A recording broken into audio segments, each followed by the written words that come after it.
Hanya goal yang jelas dan goal yang tepat, yang benar-benar bisa masuk di dalam hati dan pikiran kita, itulah yang akan menuntun kita untuk bertahan. Saya nggak ada pilihan selain harus sukses gitu kan, seperti itu. Emang usaha tidak akan pernah mengkhianati hasil. Ya mungkin hari ini saya belum dipandang orang. Hari ini saya belum siapa-siapa, tapi suatu hari nanti orang akan berdecak kagum atas kesuksesan yang saya raih.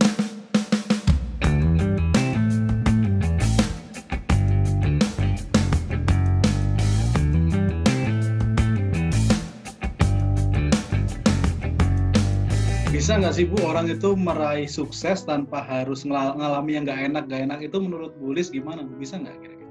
Oh ya nggak ada lah, emangnya kecuali kita bisa kerjasama dengan jin mungkin gitu ya.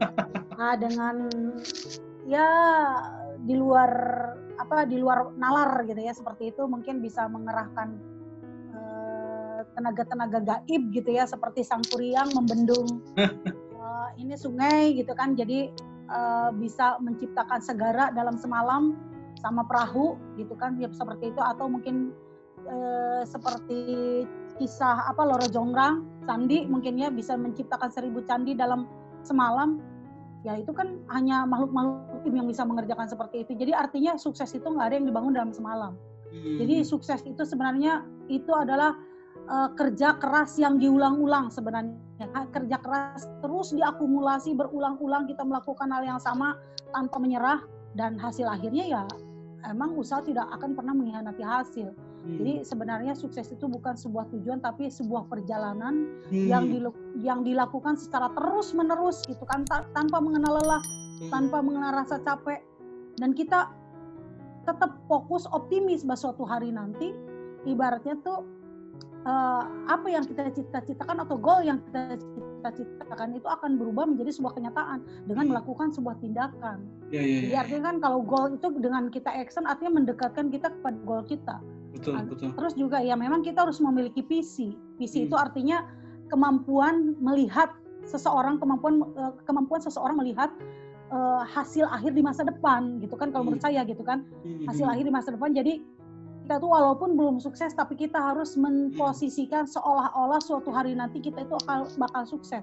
Kan seperti itu. Saya selalu punya rasa optimis seperti itu. Ya mungkin hari ini saya belum dipandang orang. Hari ini saya belum siapa-siapa, tapi suatu hari nanti orang akan berdecak kagum atas kesuksesan yang saya raih. Kalau buat agen yang baru mulai Bu, kunci sukses di bisnis asuransi apa ya Bu, dari pengalaman Bu Lis? Kalau buat agen baru, kalau memang dia mau sukses, pertama memang dia harus trust dulu. Trust kepada siapa? Trust kepada perusahaan yang dia tempat bernaung gitu ya. Tentu dengan perusahaan yang memang dia sudah menyatakan tanda tangan kontrak, artinya dia siap bekerja berpartner gitu ya dengan perusahaan tersebut, ya maka dia harus percaya kalau produk yang dia jual itu adalah bagus dan dia meyakini gitu. Jangan sampai dia mau menjual aja dirinya sendiri aja nggak percaya sama produknya, ya percuma. Jadi dia harus trust kepada perusahaan, dia harus trust juga kepada leader yang merekrut dia, dan juga harus di sini simbiosis mutualisme. Dia harus bekerja sama gitu kan dengan leadernya yang merekrut. Jadi jangan tidak ada komunikasi, tidak ada, artinya nyalakan obor. Kalau memang dia mau dibantu, dia harus nyalakan obor. Dan dia memang harus komitmen gitu ya. Komitmen artinya kalau memang dia kan udah tahu leader yang merekrut dia misalkan sukses. Nah artinya kalau dia mau sukses ya harus deket-deketlah dengan leader tersebut. Seperti kata pepatah, kalau kita mau sukses deket-deketlah dengan orang sukses. Kalau kita mau wangi deketlah dengan penjual minyak wangi, kan begitu. Nah seperti itu gitu ibaratnya. Jadi dia harus memiliki rasa kepercayaan yang penuh terhadap perusahaan maupun terhadap leadernya yang merekrut dia. Tadi dan selain itu juga nyalakan obor. Gimana caranya Bu? Gimana cara di lapangannya gimana gitu? Nah kalau nyalakan obor itu artinya gini, artinya kan dia pengen sukses nih, sementara kan mungkin ilmunya dia belum mumpuni seperti leadernya. Betul. Nah seperti itu ya. Selain memang dia dia juga memang harus punya waktu untuk menyisihkan waktu, mau training, mau nyemplung ke sistem gitu. Karena tanpa sistem atau tanpa nyemplung ke training kayak gitu, dia harus membuat satu kompetisi. Artinya kan kalau di setiap training itu kan setiap hari Sabtu suka dibacakan produksi kan ya. Seperti itu, dia kan melihat tuh orang lain aja bisa, dia harus bisa membandingkan dirinya dengan orang lain. Karena itu yang saya alami pada saat itu kan saya belum komitmen dulu waktu jadi agent. hanya satu pertemuan yang membuat saya mengambil keputusan untuk komitmen di bisnis asuransi itu. Pada saat itu pertemuan di gedung BPPT Jakarta, waktu itu acara inaugurasi. Waktu itu saya membandingkan diri saya yang masih muda dengan orang yang jauh lebih tua dari saya yang mampu dia terima piala. Artinya saya membranding diri saya loh.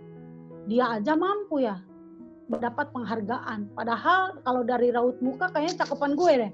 Kalau dari muda juga kayak mudaan saya gitu. Kenapa dia bisa saya enggak? Artinya dia rajin, saya malas. Kan cuma itu aja, kan seperti itu.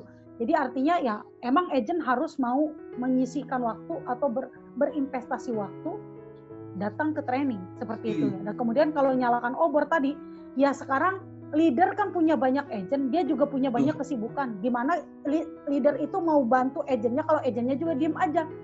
Kan kesuksesan itu kalau ibaratnya tuh kedua belah pihak gayung bersambut. Betul. Si leader pengen membantu, si agent juga pengen dibantu, kan begitu. Jangan cuma leader yang ambisi ngebantu, agentnya tidak mau dibantu. Nah kalau memang mau sukses ya berkolaborasilah dengan baik gitu kan, sama-sama gitu kan, seperti itu. Artinya si agent itu harus ada komunikasi dengan leadernya. Misalkan, Bu, saya mau dibantu, saya punya banyak daftar nama bagus, tapi kayaknya ini lawannya ibu deh, gitu kan. Bisa nggak ibu bantu? Ya, kalau saya sih anytime saya mau bantu gitu ya, kalau memang itu levelnya di atas, bukan level agent saya gitu ya, seperti itu kayaknya level saya deh, harus saya yang prospek. Saya sih insya Allah saya bantu, gitu, seperti itu. Saran Ibu buat teman-teman yang sedang berjuang di bisnis asuransi, Bu, apa, Bu? Ya, pesan-pesan saya sih, pertama adalah dia harus jelas tujuan dulu ya. Goalnya dia itu harus jelas dulu. Karena hanya goals yang jelas dan signifikan atau spesifik gitu yang akan menuntun dia untuk bertahan di bisnis ini. Karena kalau tanpa goal yang kuat, dia hanya akan terombang-ambing, tanpa kepastian, dan akhirnya dia akan bisa jadi pecundang gitu kan, seperti itu. Contoh, goal seperti apa? Jadi contoh, misalkan seorang anak ingin berbakti kepada kedua orang tuanya, pengen goalnya itu memberangkatkan haji mumpung orang tuanya masih hidup. Nah, artinya ketika dia udah komitmen goalnya itu adalah memberangkatkan orang tuanya ke haji, ketika dia mengalami penolakan atau babak belur, pasti yang diingatnya adalah wajah kedua orang tuanya. Kalau saya tidak sampai sukses, artinya gagallah orang tuanya untuk berangkat ke haji, misalnya gitu ya. Contoh seperti itu. Dan pada saat saya menjalani profesi saya sebagai agen asuransi, goal saya adalah jelas. Saya kepengen bisa sukses dan saya pengen bisa ibaratnya tuh apa yang dikatakan oleh tetangga saya bahwa saya seorang pecundang itu adalah salah. Saya pengen memberi bukti gitu bahwa fitnahan gitu ya, atau embel-embel yang sudah terlanjur diolok-olokkan oleh tetangga-tetangga saya yang bilang saya adalah seorang pecundang gitu kan, itu adalah salah. Itu kan saya buktikan bahwa saya sanggup sukses gitu, seperti itu. Jadi ketika saya mengalami perihnya penolakan, mengalami meneteskan air mata segala macam, saya hanya satu goal saja, saya tidak mau dikatakan kentut untuk ketiga kalinya. Gitu. Kalau saya berarti gagal lagi di dunia asuransi ini, berarti tetangga saya akan mencap saya si kentut yang ketiga kalinya, gitu kan, seperti itu. Jadi makanya saya harus benar-benar memberi bukti, dan itu benar kan, saya temenan dong dengan di WA dengan tetangga saya itu. Dan saya juga temenan kan di BBM. Nah, ketika saya di Belanda di Taman Bunga Keukenhof, saya difotolah di tengah-tengah bunga yang indah tulip ya. Saya pajang di BBM saya dan saya bilang, saya tulis status di situ, betapa indahnya ya tulip beneran ya. Ini tulip beneran loh guys, gitu kan.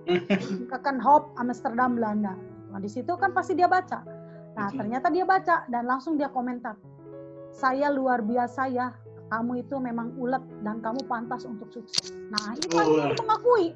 Dia mengakui, orang yang sudah menghina saya itu akhirnya mengakui. Nah, saya udah merasa lega, merasa puas, saya sudah membuktikan bahwa mereka salah memandang saya sebagai seorang pecundang. Itu goal saya sebenarnya, menjalankan bisnis asuransi. Karena Jadi, buat saya itu adalah penghinaan mereka, cambuk. Kalau jadi kan penghinaan itu cambuk untuk melangkah ya, Cambuk Bu ya? buat melangkah gitu kan. Jadi yang pertama buat orang-orang Goals. yang memang baru meniti karir ya di dunia asuransi khususnya. Jadi pertama adalah tentu goal yang jelas. Goalnya harus jelas. Goalnya harus jelas ya. Kalau memang dia mau apa, mau mobil ya tulis aja di situ. Tulis, saya selalu punya papan dinding khusus, saya tempelkan aja di situ gitu kan, apa yang saya inginkan. Dan itu benar-benar ya, dan kadang-kadang saya di awal tahun saya suka main ini loh di Facebook ya, suka main kayak wow gitu kan, kayak bums kayak gitu ya yang terus yang apa ya, terus ya banyak kan ya yang kayak gitu-gitu ya, itu yang ya itu iseng-iseng sih sebenarnya ya. Tapi saya kadang-kadang beneran juga ya, tahun 2020 katanya Anda akan mobil baru. 2020 Anda akan dapat rumah baru. Yes. Tahun 2020 dari yang sebelum-sebelumnya, tahun 2020 Anda akan jalan-jalan ke luar negeri. Dan itu benar gitu loh. Saya waktu dapat Berlin juga, awal tahun saya ngomong, luar negeri, kayaknya kemana? Ya ampun Berlin, kayaknya berat nih gue Berlin gitu. Tapi akhirnya benar kan dapat lagi ke Eropa.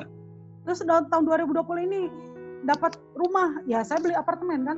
Terus dapat mobil baru, iya benar. Baru kemarin saya tukar mobil saya dengan mobil baru. Wah, luar biasa. Jadi goal setting penting ya, Bu ya? Iya, itu sangat penting banget karena itu ibaratnya amunisi untuk kita melangkah. Hanya goal yang jelas dan goal yang tepat, yang benar-benar bisa masuk di dalam hati dan pikiran kita, itulah yang akan menuntun kita untuk bertahan di bisnis yang menurut saya tidak gampang ya. Untuk menjadi seorang agen asuransi itu tidak mudah karena dia harus bermental baja. Nah, jadi ketika mengalami penolakan atau kesulitan apapun, dia tidak akan berubah pikiran, dia tetap akan ingatnya dia. Itulah ibaratnya tuh goal itu adalah semacam amunisi yang ibaratnya akan membuat dia akan tetap bertahan gitu. Kalau goalnya jelas akan tetap bertahan.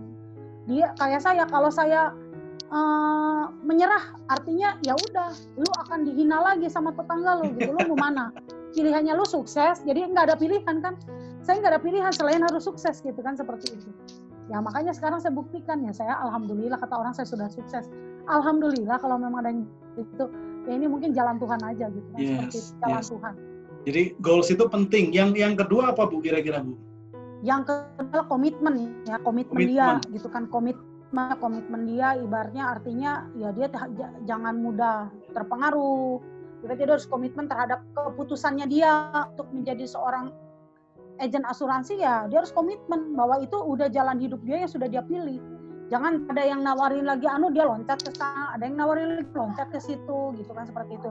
Jadi dia nggak punya pendirian kan, jadi dia harus komitmen terhadap apa yang sudah dia putuskan. Terus yang ketiganya adalah persisten.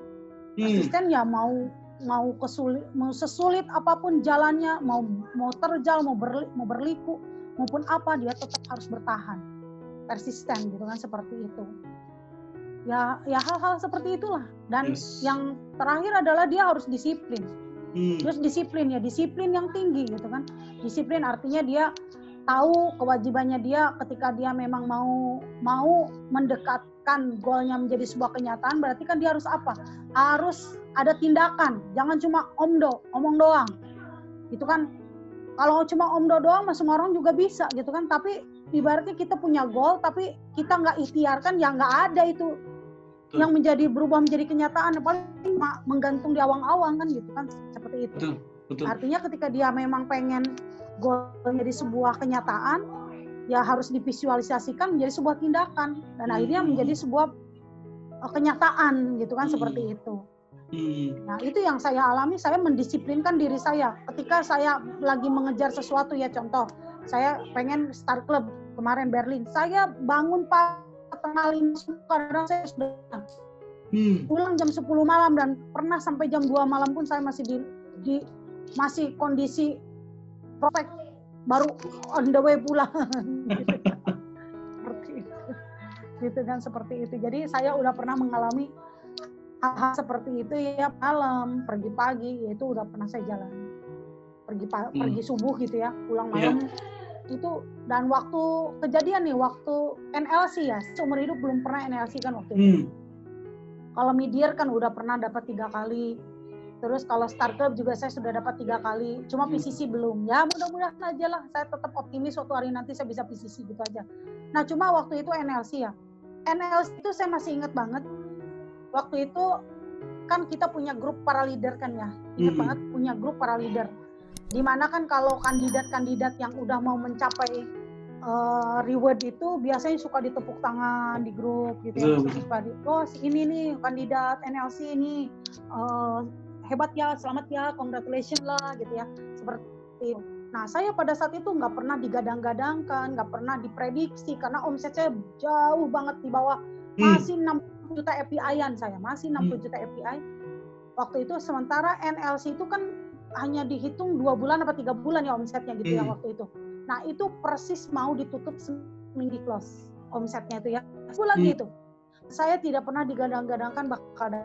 Saya omset masih di bawah 100 gitu kan seperti itu. Nah waktu itu meeting para kali saya kedatangan ADS dari kantor pusat. Kebetulan ADS-nya itu perhatian banget sama saya, baik gitu ya. Terus dia bilang gini, Bulis, ayo NLC kan belum pernah. Wah kayaknya berat deh, seminggu lagi mana bisa omset saya ngalahin kan para kandidat kayak gitu. Saya bilang yang udah di atas angin kayak gitu. Waduh kayaknya berat, kayaknya nggak mungkin loh. Nggak ada sesuatu yang mustahil jika kita yakin bisa. Makanya selalu saya dengan kata-kata tidak ada sesuatu yang mustahil. Jika kita yakin bisa itu bukan sebuah slogan yang tanpa sebab itu sebenarnya. Gitu kan. Jadi saya sudah beberapa kali men-challenge diri saya yang memang selalu diejek oleh orang kayaknya nggak mampu gitu kan. Seperti itu. Akhirnya pada saat itu, waduh saya digituin panas juga sih saya. Juga sih ya. Itu seperti itu. Terus pas mau keluar nih dari ruangan kantor saya ya di lobi, saya ketemu pemilik agensi, owner agensi saya tempat saya bernaung. Kan dia Chinese ya, seorang perempuan gitu ya. Dia juga kadang-kadang suka cerewetin saya gitu ya. Is, ayo kamu belum NLC. Ayo kamu bisa. Aduh Ci, udah seminggu lagi mau ditutup, mana mungkin gitu kan. Terus dia bilang, pasti bisa. Kamu tuh jangan suka pesimis. Masih ada waktu. Ya ampun, Ci gitu kan. Terus dia bilang gini, lu tahu nggak? NLC nginepnya di mana? Di Marina Bay. Lu udah pernah belum nginep di Marina Bay? Kalau lu nginep sendiri berapa duit tuh harus lu bayar semalamnya Marina Bay? Dia bilang gitu kan. Waduh, Marina Bay kan pikiran saya Marina Bay itu yang hotel yang di atas ada kapal itu loh. Yang ada perahu itu loh ya. Seperti itu. Kabarnya katanya semalamnya bisa 5 juta atau 10 juta gitu ya, seperti itu. Waduh. Saya bilang, boleh juga ya, kalau gue sendiri mah ke Singapura nginep di situ kapan gitu ya, seperti itu. Sayang juga duitnya kan gitu. Nah, dari situ saya hanya terpikir Marina Bay di otak saya gitu ya. Aduh, Marina Bay, saya bukan pengen NLC-nya, pengen nginep ya di hotel Marina Bay. Gitu kan. Kayak gitu saya tiba-tiba ingat, ya udah ke siapa yang agent saya? Oh ya, saya punya agent baru. Dia istri seorang pengusaha. Setiap kali saya ajak presentasi dia selalu banyak alasan. Alasannya entarlah ini masih sibuk. Udah saya beli donat aja lah. Saya beli donat waktu itu, belilah 12 biji buat anaknya kan dia masih punya anak kecil. Akhirnya saya samperin ke rumahnya pulang dari kantor itu. Saya bilang saya ajak ngobrol, saya kasih donat, terus saya bilang gini, besok bisa nggak Bu kita mulai action, saya bilang gitu kan, karena kalau ditunda-tunda terus, sayang tuh lisensinya nanti keburu di close lagi sama Prudent gitu kan. Sorry ya nanti di cut. Saya bilang, ayo kita action besok. Oh dia bilang, ya udah boleh siap, dia bilang gitu. Wah langsung karena ini mungkin dapat donat gitu, jadi langsung bilang siap gitu ya. Langsung ya udah boleh siap besok. Akhirnya ya udah saya minta dijemput 4:30 subuh, kita pulang malam kadang jam 10, kadang jam 9 malam, nggak tentu lah sehari itu bisa kita ketemu 5-6 orang. Kita jalanin selama seminggu tuh tiap hari saya geber, nggak presentasi. Tiap hari jam 4:30 subuh saya presentasi, pulang malam. Rutenya adalah Cikampek, Karawang, Cikarang, Bekasi. Itu aja. Jadi Cikampek, Karawang, Cikarang, Bekasi. Jadi selama seminggu itu saya geber 4:30 subuh, pulang malam. Luar biasa, sehari bisa ketemu 5-6 orang. Dari satu keluarga itu saya bisa closingin ketemu satu keluarga itu bisa closing 5-6 orang. Itu luar biasa, Tuhan yang ngasih rezeki kepada saya. Jadi sampai kita tidur di lantai bikin propos kan lama gitu kan, bikin propos Jadi kita bikin purpose sampai di rumah nasabah, sampai ditandatangankan ke nasabah dan submit kan kita pengen isu cepet kan. Jadi hari itu kita kerjain. Jadi nggak ada SP aja itu dibawa ke rumah. Jadi kerjain kita di depan nasabah.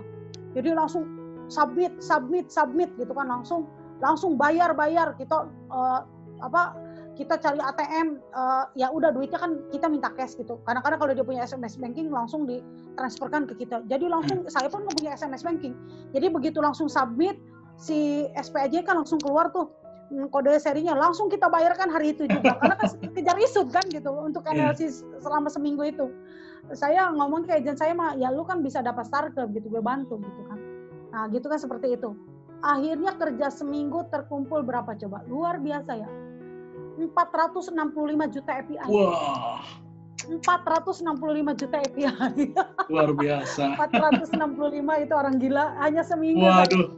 Seminggu itu ya? Juta seminggu. 465. Masih ingat sampai detik ini saya nominalnya tuh. Karena itu memang luar biasa gitu. Semua kerja seminggu. Iya. 465. Langsung begitu isud semua, saya pastikan isud semua di SFA. Langsung saya telepon si adik saya. Pastikan nama saya termasuk kandidat NLC tahun 2018 kalau nggak salah 2018. Ya 2018. Dia ketawa ngakak. Hahaha. Gila ya katanya Edan ini katanya dia bilang gitu kan. Jadi saya kan yang sebelumnya kan udah terkumpul. Jadi saya dapat NLC itu hampir 600. Wow. Itu kan seperti 600 juta API. Karena kan saya udah dapat tabungan 100 kan ditambah 465 berarti kan udah totalnya 565 kan hampir 600 kan. Nah, udah kayak gitu langsung besoknya tuh kan langsung tuh kaget gitu. Begitu diumumkan finalnya yang tadinya yang udah digadang-gadangkan kan jadi turun-turun ke bawah. Sampai leader saya pun nggak dapet. Nah, terus juga waktu SUM juga saya sudah capai 600 juta API, melorot lagi jadi ke 400 karena banyak nasabah yang lapse gitu kan. Sempat membuat saya ngedrop tapi saya nggak frustasi gitu. Saya tetap coba lagi sampai akhirnya ya saya bisa lebih dari 1M, 1,2M saya naik SUM. Gitu dan sampai akhirnya ke agency director pun sama, banyak orang yang memprediksi saya tidak akan naik gitu ya waktu itu. Dia masih jauh omsetnya katanya gitu kan, termasuk leader saya aja yang nggak percaya kalau saya bisa promosi ke adik gitu kan. Seperti itu, tapi ya saya buktikan terus kerja keras setiap hari, tiada hari tanpa presentasi. Kalau dibilang capek mah ya pasti capek banget gitu kan seperti itu. Tapi lebih capek mana kalau saya gagal gitu kan, lebih malu. Ibaratnya tuh orang lain bisa, masa saya enggak. Dan akhirnya saya memang bisa capai achieve agency director gitu kan. Masih omset yang tinggi waktu itu kan masih 2,7 kan M gitu kan, dan saya bisa melampaui 3,2 M. Waduh. Luar biasa Bu, ya banyak sekali obrolan yang keren banget hari ini nih. Terima kasih banyak. Ya nanti kita bisa ngobrol-ngobrol lagi. Semoga sukses dan sehat selalu ya Bu Lis ya. Amin. Terima kasih Pak Pusat.